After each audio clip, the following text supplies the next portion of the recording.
All right, guys, continuing with Chapter 10, this time talking about the organization of a news department. News is under the leadership of the news director, who has responsibility for the unit and for the performance of the unit. Some companies will use the term president or vice president of content development, as they recognize that news is not necessarily the only content that a station may provide. So content development might also include certain aspects like public affairs or other special type of documentary programming or other types of shows that may be locally produced, that all falling under the content development moniker. The news director tends to be one of the highest paid members of the management team with several years of experience, often involving a work history in different size markets. The news director, more than likely having worked in several different cities, having done several different roles, to the point where that person has the skills and qualifications and experience to be able to be a news director. News directors usually work their way up through the ranks, with most having started as writers, reporters, and producers, and having carried out general assignments. Now, some of the folks underneath the news director.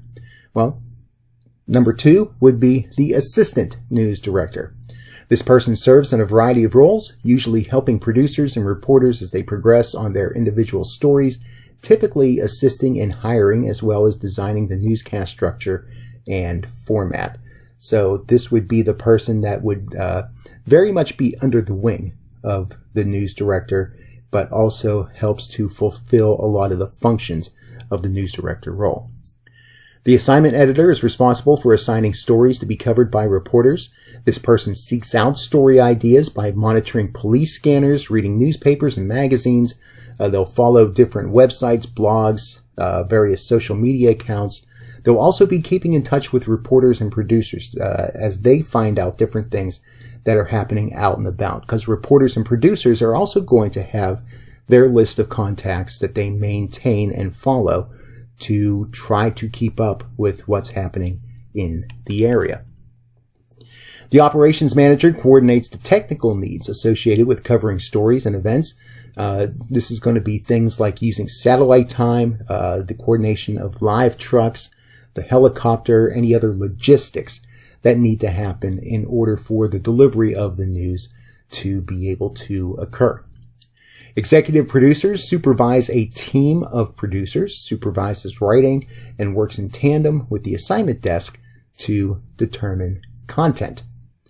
Producers are responsible for ensuring that all elements of a newscast are properly arranged and organized to provide a tight, coherent production. So they're the ones that actually kind of string everything together and put it into a nice, neat package. Anchors deliver the news by providing an introduction to stories gathered by the reporters. They are the ones that sit behind the desk and are almost kind of a news version of a disc jockey, as you will, introducing the various stories and announcing what reporter is covering what particular story and those sorts of things. In some operations, this person is directly involved in the production of the news department, perhaps even serving as a managing editor of the news in consultation with the news director. Most anchors have roots in reporting, and they tend to be among the highest compensated positions in the newsroom. So you don't just show up at the TV station and you become the anchor of the news. You've usually paid your dues by being out in the field as a reporter, and many times you may have done that in several different markets or have had longevity at a certain station in a certain market for several years before becoming an anchor. Reporters handle a range of responsibilities, including writing stories, working with the production personnel in the shooting and editing of their package, and in keeping in touch with the producers. A lot of times what is happening now in medium and smaller markets especially is that you have reporters that are called one-man bands.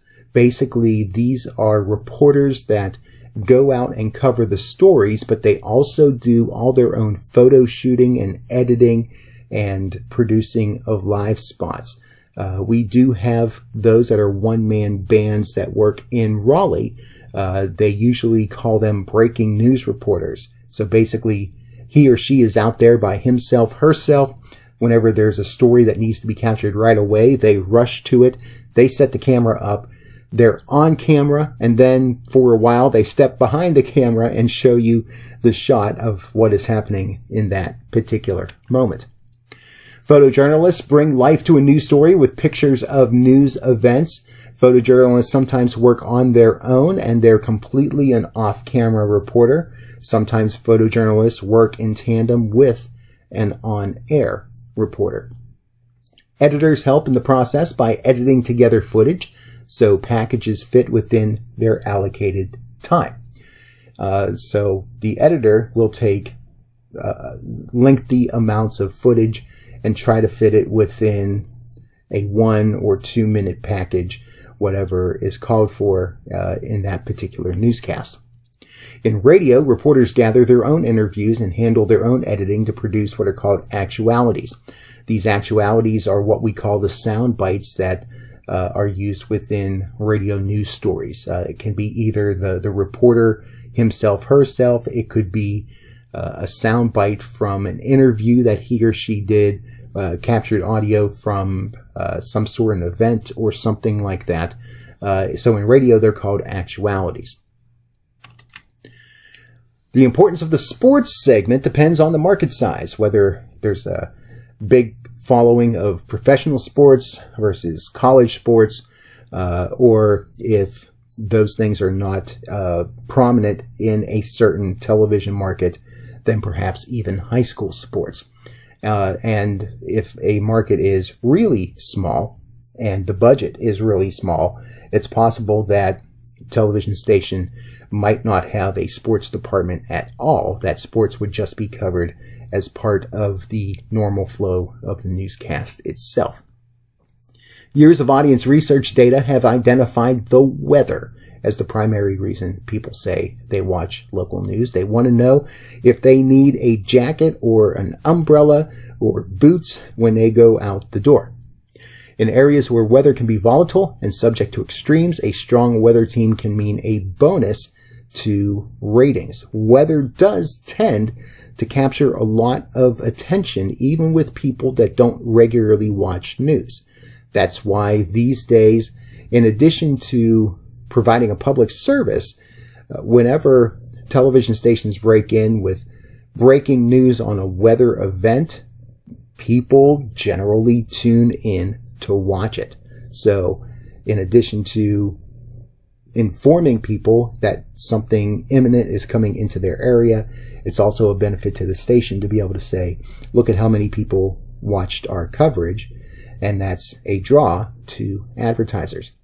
Stations in most parts of the country prefer individuals with meteorology degrees for these positions, and not only just that, but also for their meteorologists to have certain accreditations with a couple of different weather associations, AWS and NWS being two of some of the more prominent ones that are out there.